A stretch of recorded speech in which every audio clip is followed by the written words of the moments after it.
Now, before I get into the talk for today, how many of you were here last week for my dad's talk? Okay, you remember that acronym he gave us? We've used it before, F.R.O.G, fully rely on God. Well, I had planned to have frogs to hand out, and they didn't arrive until Sunday night. So I got those all ready to go, and I've got some folks passing them out. Hopefully I have enough. And I'd like these to serve as kind of a constant reminder. They're keychains, so put them on your keys. Let it be a reminder of who you are and whose you are. And that there is one absolute certainty we can depend on throughout our lives. It is the certainty that in every moment we experience, God is working toward our greatest good. And so no matter what is happening, we can always rely on God. And I thought these frogs were awfully cute. They're better in person than they were on Amazon, so I hope you enjoy them. This month, we're asking the question, what would I love? And it's kind of a big question when you stop to think about it. And although we may not realize it, we all ask ourselves exactly that regularly. And more often than not, some questions that we ask in order to figure out what we would love are, what should I do? What can I afford to do? What will people think of me if I do? What do people expect me to do? Those are big ones, those last two.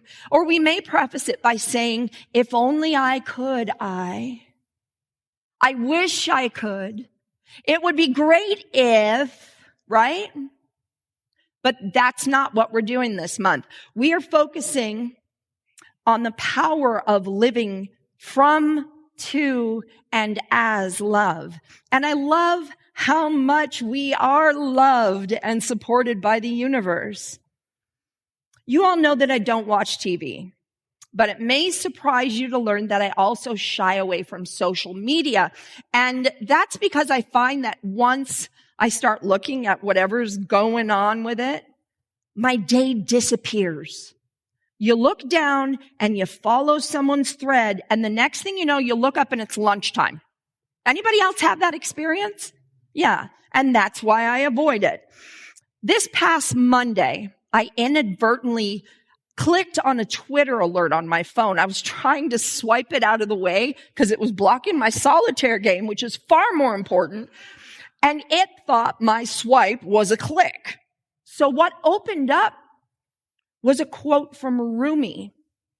Let yourself be silently drawn by the strange pull of what you really love.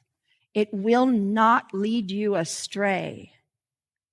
It's kind of cool that it came up the day after my dad talked about letting the question, what would we love, guide where we focus our time and our attention and our resources this month.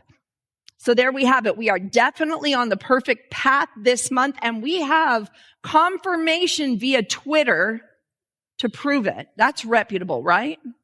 That's pretty cool. So today we're going to take a different direction from last week. And in fact, we're going to turn our what would we love question, we're going to turn it around a bit and ask, what can we expect from love? And expectations are one of those things where you can fall into a trap. We're going to use it in the most positive possible way here.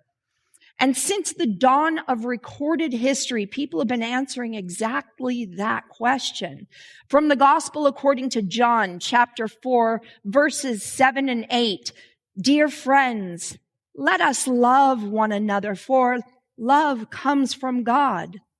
Everyone who loves has been born of God and knows God. Whoever does not love does not know God, because God is love. Jack and Cornelia Addington, in their book, Your Needs Met, wrote on page 94, love walks in and opens the door when all else fails. There is no problem on earth that love cannot heal. Love is the answer to every human need. And from The Science of Mind on page 298, Ernest Holmes wrote, love is the grandest healing and drawing power on earth. It is the very reason for our being. No one can swing out into the universal without love, for the whole universe is based upon it. Those are pretty bold statements, aren't they? And if they are true, then we should be able to rely on love, shouldn't we? Let's take a closer look. In his book, The Path to Love, Deepak Chopra offers some straightforward, beautiful words on how we can rely on love. And he said, love is meant to heal. Love is meant to renew. Love is meant to make us feel safe. Love is meant to inspire us with its power. Love is meant to make us certain without doubt. Love is meant to oust all fear. Love is meant to unveil immortality. Love is meant to bring peace. Love is meant to harmonize differences. Love is meant to bring us closer to God. And I especially love that last one because when that last one happens, all the others follow. What a cool side effect, right? You get that last one down and build your foundation upon it, and all the rest falls into place. Love is meant to bring us closer to God. And in order to be brought closer to God, so that we can experience healing, renewal, safety, inspiration, peace, and that beautiful harmonizing of differences we all seek, we must open our hearts to love. More specifically, we must open our hearts to God's love. Remember Holmes' words. No one can swing out into the universal without love, for the whole universe is based upon it. And God's love is trying to get our attention all the time, but we've often been blinded, either by what we've been told about God or by our human experiences with that type of love that wasn't really love. You know what I mean? I know most of you know what I'm talking about. And I'm sure you can all agree that it would not be pleasant to experience an infinite version of that kind of love, right? But God's love is always trying to get our attention. As most of you know, I have the honor and privilege of leading chapel for the Barnhart kids during the week. So I'm always looking for stories and quotes and stuff I can use to keep their attention and help make sense for them of whatever virtue we're focusing on each week, because we participate in the Virtues Project here. And I love this little story that I found. Before listening to the little one's chest, one of the doctors on the pediatric ward would put the earpieces of the stethoscope into the child's ears and let them listen to their own hearts. And their eyes would always light up with awe.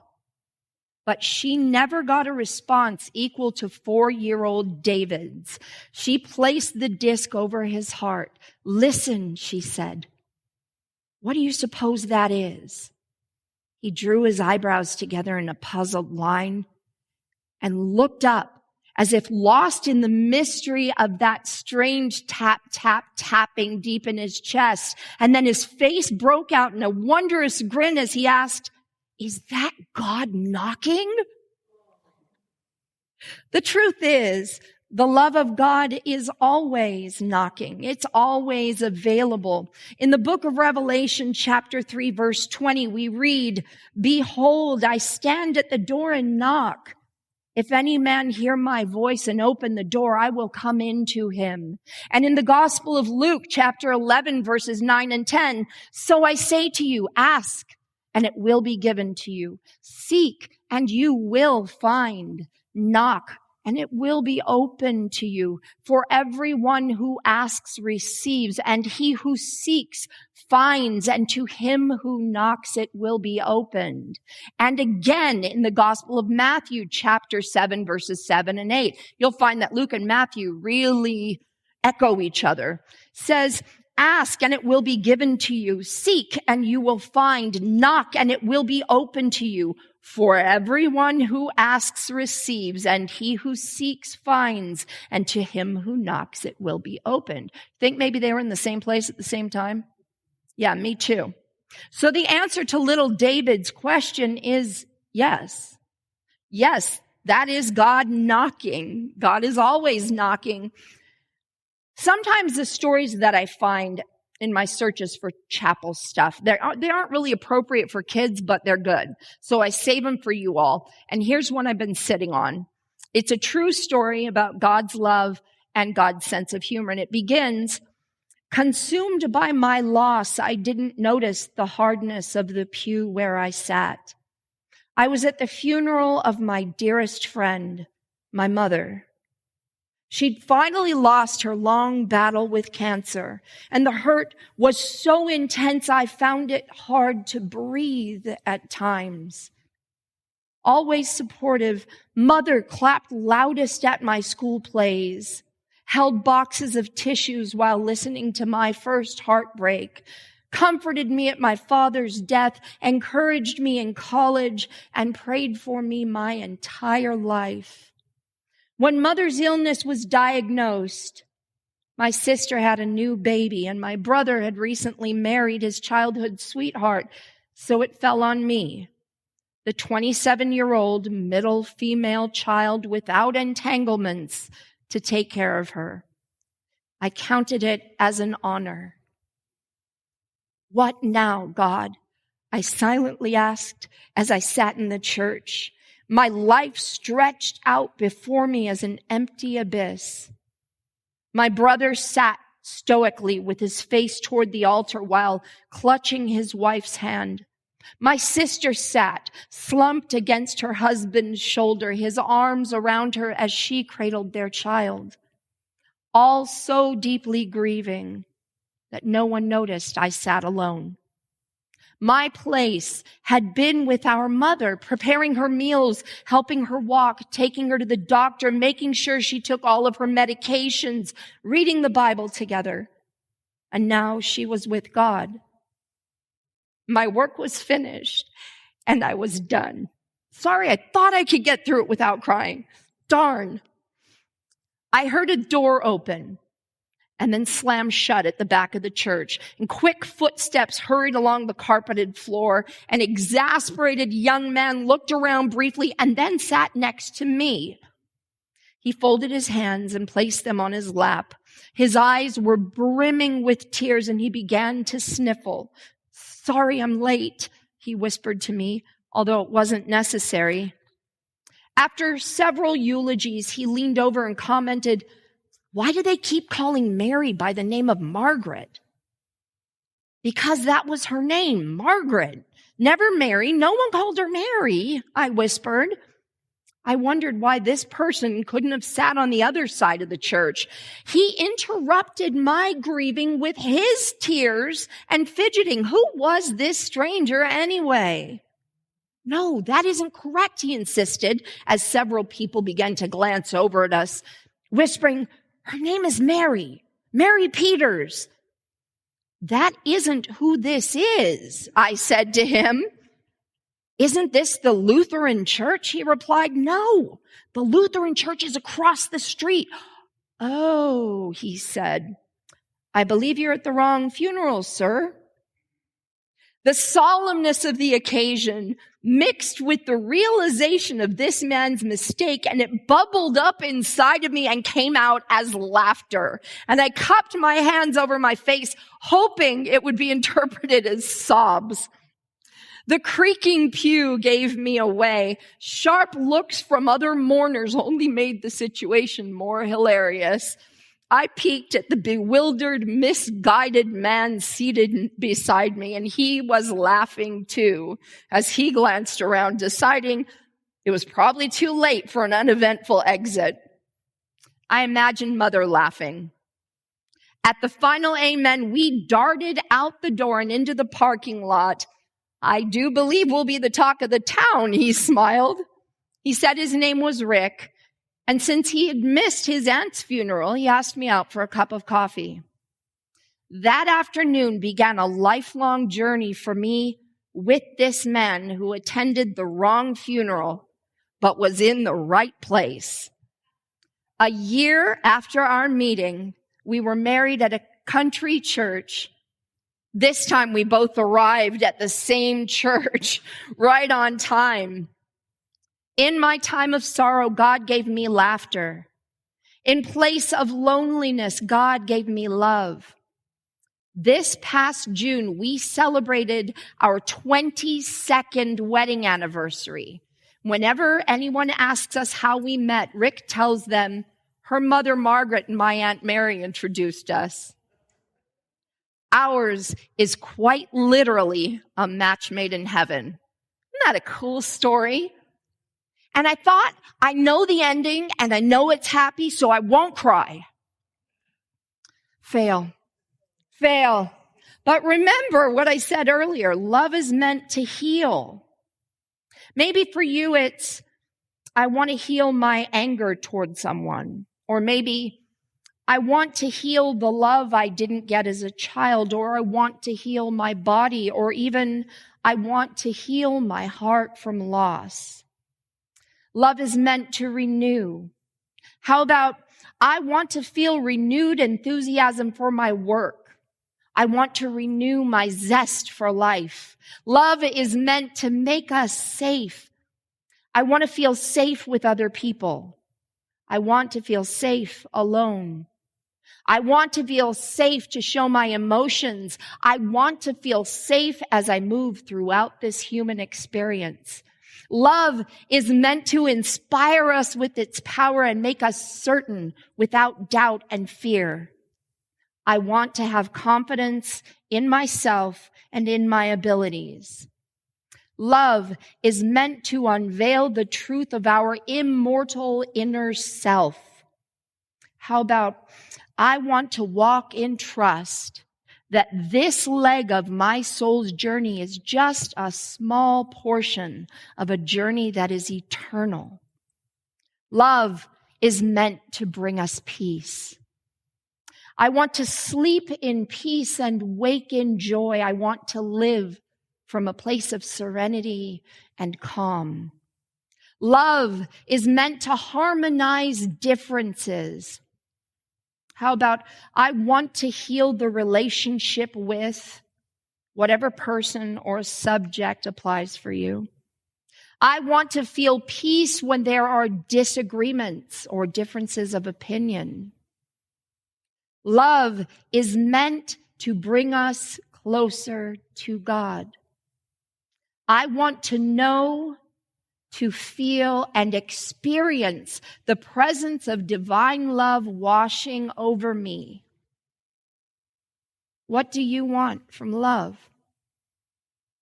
In A Path to Love, beginning on page 18, Chopra suggests writing it down.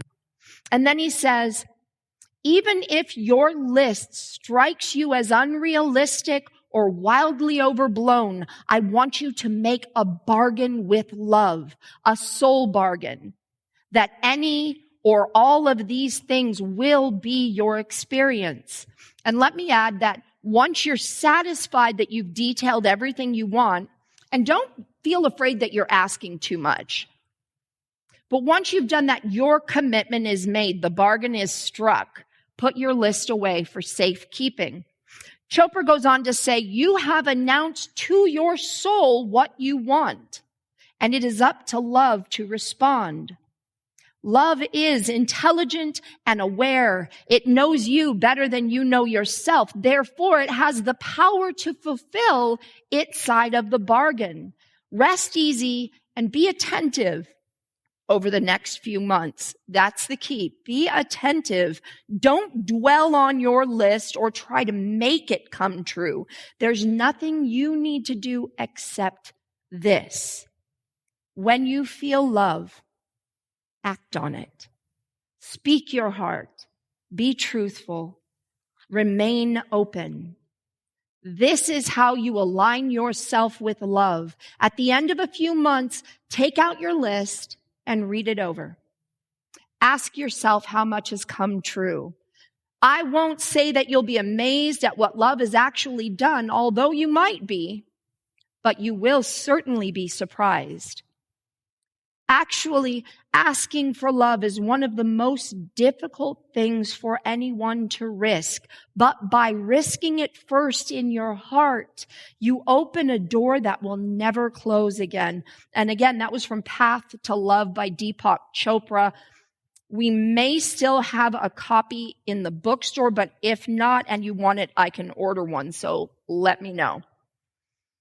New Thought author Emmett Fox once said, "There is no difficulty that enough love will not conquer, no disease that enough love will not heal, no door that enough love will not open, no gulf that enough love will not bridge, no wall that enough love will not throw down, no wrong that enough love will not set right. It makes no difference how deeply seated may be the trouble, how helpless the outlook, how muddled the tangle, how great the mistake. A sufficient realization of love will dissolve it all. If only you will love enough, you will be the happiest, most powerful being in the world." I'd like to close with this meditation on love from The Science of Mind on page 513. Please close your eyes and silently affirm these words within you. The circle of love is complete. It comprehends all, includes all, and binds all together with cords of everlasting unity. I cannot depart from its presence nor wander from its care. My love is complete within me. The love of God binds me to itself and will not let me go. I shall make a home for you, O my wonderful love, and we shall journey through life hand in hand. I shall sit in your presence and learn the wondrous things you will tell me. You are God. Love sits within me. And so it is. Amen.